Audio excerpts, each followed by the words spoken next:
की रजत जयंती के समारोह की लंबी श्रृंखला के सफल आयोजन के लिए मुख्यमंत्री पुष्कर सिंह धामी की मेहनत रंग लाई। मुख्यमंत्री का आत्मविश्वास और कद दोनों ने उछाल भरी है। धामी के सामने अगली चुनौती वर्ष 2027 के विधानसभा चुनाव की है।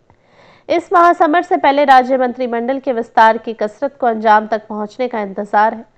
बिहार विधानसभा चुनाव परिणाम के बाद धामी मंत्रिमंडल का विस्तार इसी माह के दूसरे पखवाड़े में होने अब तकरीबन तय माना जा रहा है। धामी मंत्रिमंडल में वर्तमान में 5 सीट रिक्त है। मंत्रिमंडल की कुल 12 में से 7 सीट भरी है।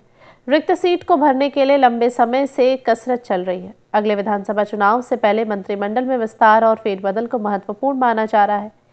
ऐसे में भाजपा हाईकमान के स्तर से यह निर्णय बार बार टलता रहा तो इसका प्रमुख कारण पार्टी की प्राथमिकताएं रहा।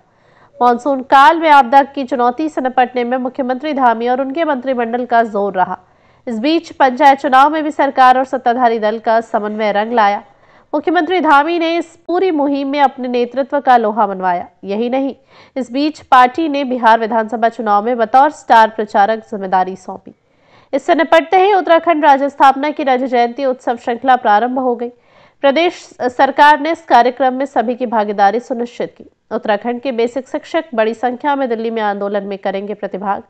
24 नवंबर को जंतर मंतर पर होगी आर पार की लड़ाई। प्रधानमंत्री नरेंद्र मोदी ने राज्य स्थापना समारोह में प्रदेश सरकार के कड़े निर्णयों की सराहना कर मुख्यमंत्री धामी के हाथों को ताकत देने का काम किया है। अब बारी मंत्रिमंडल विस्तार की है।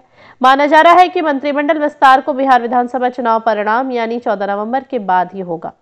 अगले माह दिसंबर में संसद सत्र आहूत किया गया है। ऐसे में चालू माह के अंतिम सप्ताह तक मंत्रिमंडल का विस्तार होने की संभावना व्यक्त की जा रही है। प्रदेश भाजपा अध्यक्ष एवं राज्यसभा सदस्य महेंद्र भट्ट ने कहा कि मंत्रिमंडल इस माह के दूसरे पखवाड़े में होने की संभावना है।